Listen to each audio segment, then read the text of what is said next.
Salut tout le monde, je m'appelle Quentin Rossetto et aujourd'hui je vais vous montrer un petit tip rapide pour pouvoir déplacer un noise le long d'une ligne.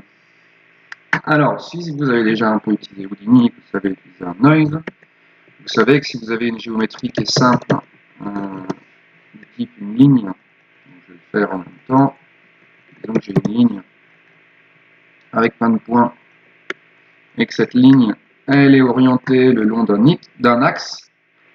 Alors, ce que je peux faire pour donner l'impression que le noise se déplace le long de cette ligne, je vais utiliser un attribut noise pour le faire, qui va être sur les points et qui va être centered. Si je veux donner l'illusion que le noise se dépasse le long de la ligne, tout ce que j'ai à faire, c'est animer un offset dans la même direction que ma ligne. Ma ligne étant en Y positif, hop, si je le... C'est un petit peu rough. Si je l'offset en Y, ça donne l'impression que le noise avance le long de la ligne. C'est cool. Le souci, c'est que qu'est-ce qui se passe si ma ligne n'est pas alignée le long d'un axe, voir si elle a des courbes. Exemple, ce qui se passe, c'est que je pars d'un cercle. Voilà, j'écris un cercle. Je vais dire que le cercle, il est open. Je balance un resample derrière. Bon, de points. Et je le connecte à mon attribut noise. Donc, la ligne avec un point, je vais lisser 10. Et l'attribut noise. On regarde l'attribut noise. Alors, on sent que ça se déplace vers le haut, mais ça ne suit pas du tout la ligne.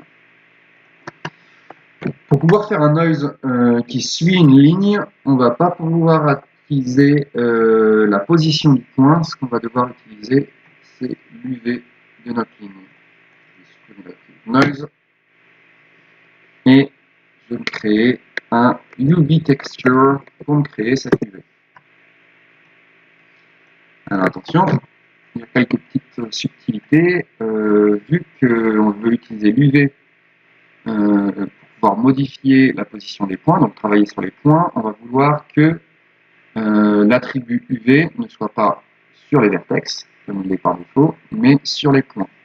Première chose à changer, attribut de classe, on passe de vertex à point. Deuxième chose qu'on va vouloir changer, c'est le texture type. Si on est en train de travailler sur juste une ligne, on va passer de orthographique à row and columns. Si je regarde mes UV en appuyant sur la touche 5 du clavier numérique, je peux voir qu'il m'a aligné mes UV proprement le long de l'axe X. Donc maintenant que j'ai cette UV qui est alignée proprement le long d'un axe, je vais pouvoir me créer mon noise à l'aide d'un point vop.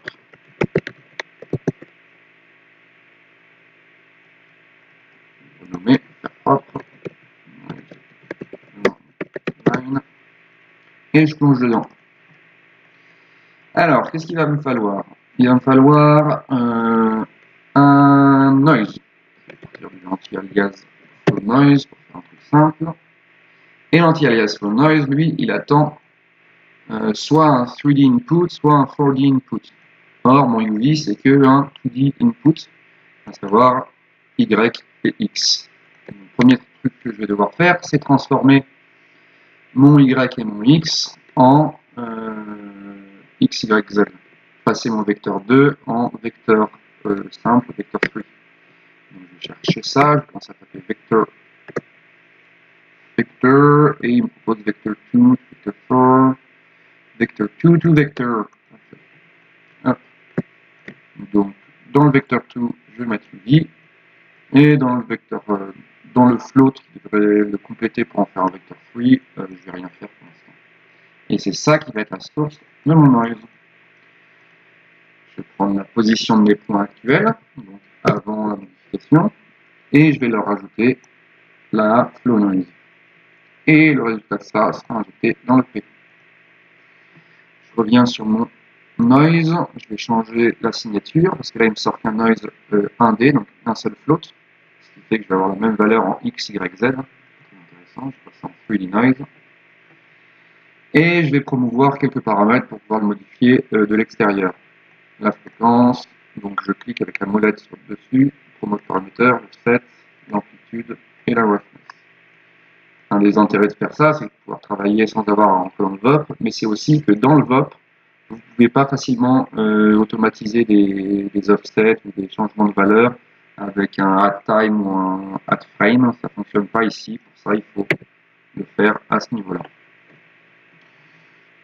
Augmentons la fréquence de mon noise pour avoir un petit peu plus de détails. Je vais réduire la roughness pour avoir un truc un peu plus lisse. Et hop, là on commence à bien voir les choses. Et regardons ce qui se passe si j'anime mon offset. Je clique juste avec la molette pour l'instant, je drague vers la droite. Et on peut voir que le noise suit bien ma ligne. Cool ça.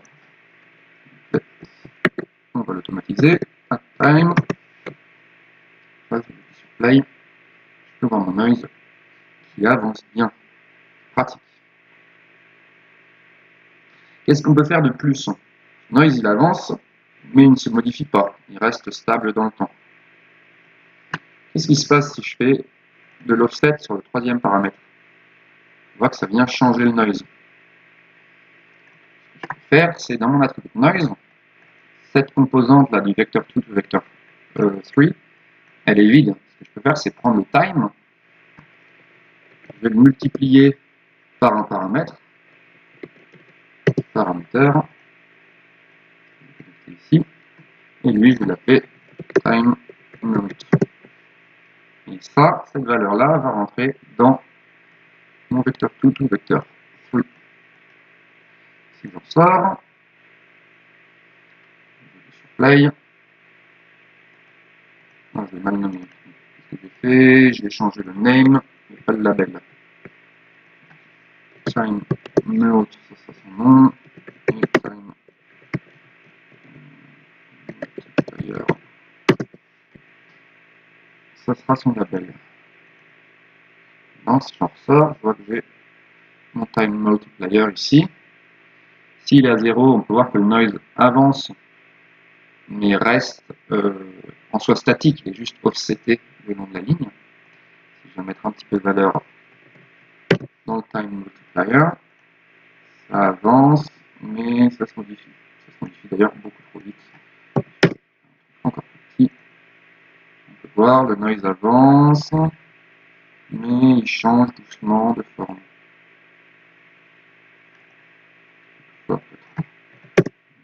Hop, il avance et il se transforme. À vous de trouver le bon réglage suivant la scène sur laquelle vous travaillez. Donc voilà comment est-ce qu'on déplace un noise le long d'une ligne. Mais qu'est-ce qui se passe si on a des lignes de différentes longueurs? On va voir ça, je vais partir de mon cercle et je vais dropper un copy transform pour faire plusieurs copies de ce cercle en augmentant sa taille à chaque fois. Voilà, j'ai plusieurs cercles qui, une fois qu'ils sont resamplés, ont le même écart d'un point à un autre, mais la ligne de bas, et dans la ligne du centre, pardon, est plus courte que la ligne de dehors. Si je regarde mon noise maintenant avec mon setup, qu'est-ce qui se passe en fait? C'est que mon UV, que la ligne soit plus courte ou pas, l'UV texture, ce qu'il a fait, c'est que lui, il s'en fout, il a mis entre 0 et 1.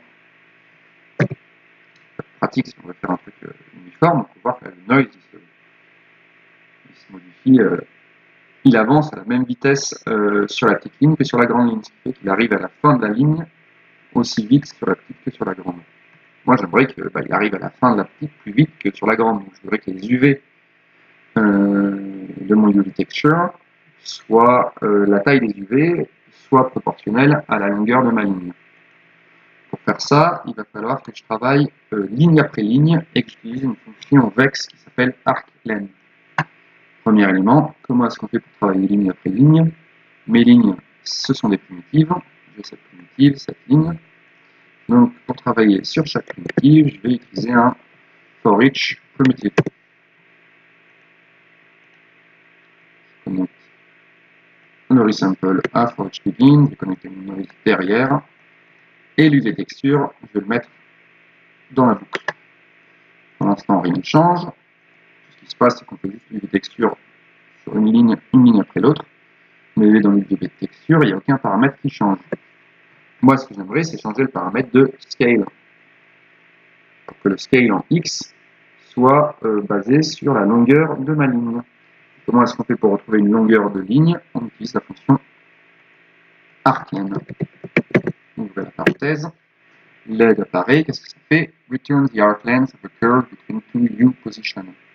Les U positions, vous les avez aussi sur le node carve. Vous voulez réduire la longueur d'une ligne ou pas. 0, c'est au tout début, 1, c'est à la fin.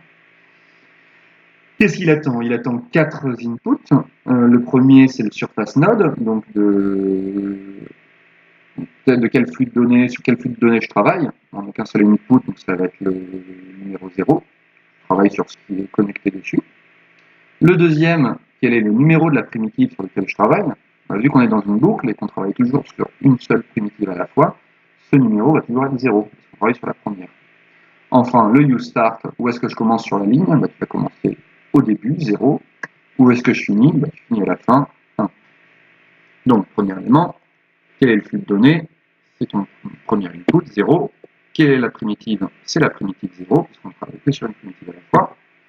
Et tu vas commencer du début de la ligne, 0, et tu vas aller jusqu'à la fin de la ligne, 1. Je ferme la parenthèse, et boum, il s'est passé quelque chose. Si je regarde mes UV, alors ça va être un peu difficile à voir parce qu'ils sont tous les uns sur les autres, on n'a pas de offset en X.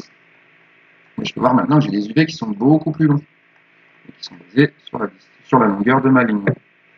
C'est uniforme.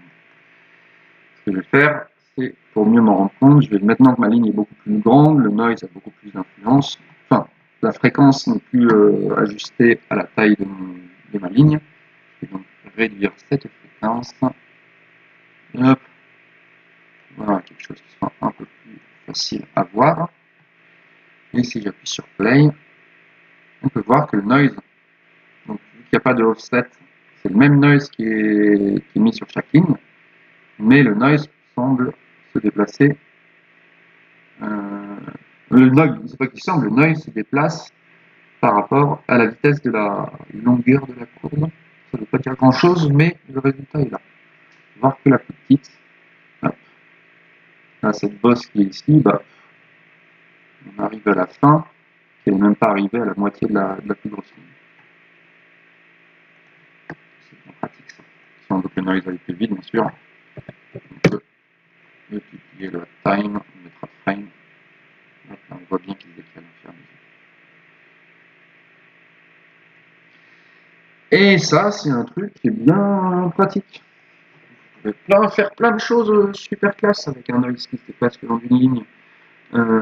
Faire du faux vent dans des herbes ou dans des cheveux, faire des sortes d'arcs électriques, du faux jet d'eau. Il n'y a pas de limite. Hein. Vous avez un noise qui suit une ligne et la ligne peut être courbée. C'est fantastique. Et si vous ne voulez pas le faire que sur une ligne, vous savez que vous pouvez aussi le faire sur une géométrie. Si vous utilisez le node sweep, je vais le faire juste sur une seule ligne, là, côté. Ici, un sweep, et je vais dire que le sweep, il se fait en ruban. Ça, c'est un petit truc sympa. Je vais dire le nombre de séparation pour mieux voir. Régler un peu sa taille. Dans le node sweep, sous UV and attribute, vous pouvez lui demander de créer des UV. On les voit là. On les voit, ils sont étirés, on s'en fout. Il a créé des UV, le problème c'est que ces UV, ils sont sur les vertex, et ici on ne propose pas de les mettre sur les points. Moi je peux les mettre sur les points en faisant un attribute promote. Je fais pour le vertex, c'est la même chose, enfin, c'est la même composante dans l'uni. Je passe de la classe point, de la classe vertex, pardon, à la classe point. Qu'est-ce que c'est UV. Si je regarde mes UV, je peux voir que ils sont bien sur les points et à la différence des UV créés sur des lignes, lui par défaut il les met en Y. pas si grave que ça. Juste retenir que si on voudra donner l'impression que le noise se déplace le long de notre ligne, il va falloir que on l'offset non pas en X, mais en Y. Ça ressemble, c'est un peu violent.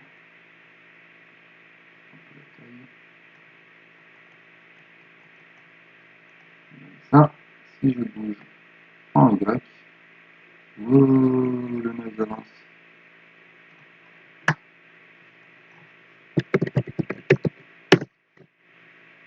Hop.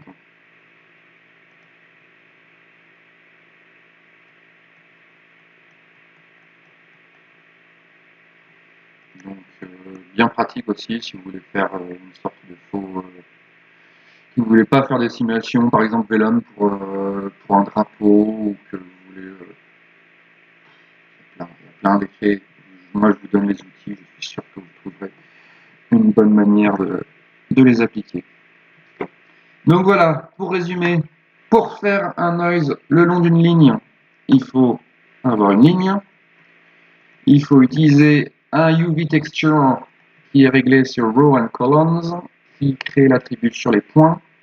Et si on veut changer la taille suivant la longueur de la ligne, on passe dans un for each avec un arc length. 0 la source de données, 0 la primitive, 0 le début de la ligne, 1 la fin de la ligne. Et dans l'attribut VOP, on vient récupérer l'UV, on le met dans un vecteur to vecteur 3, et après le reste, ça se fait comme avec les autres noise, on passe dans un noise, on rajoute la valeur du noise à notre position initiale, et si on veut en plus que ce noise évolue dans le temps, pas besoin d'un vecteur 4 ici, ce qu'on peut faire, c'est prendre la composante time et la foutre dans notre vecteur 2 to vecteur 3, avec un petit paramètre pour contrôler cette modification dans le temps. Ça, à 0, le noise il reste stable. Quand c'est avancé, le noise il évolue au fur et à mesure. Voilà pour aujourd'hui. J'espère que ça vous servira. Je sais que ça vous servira parce que c'est très utile. Et je vous remercie de votre attention et je vous dis à la prochaine fois. Salut tout le monde.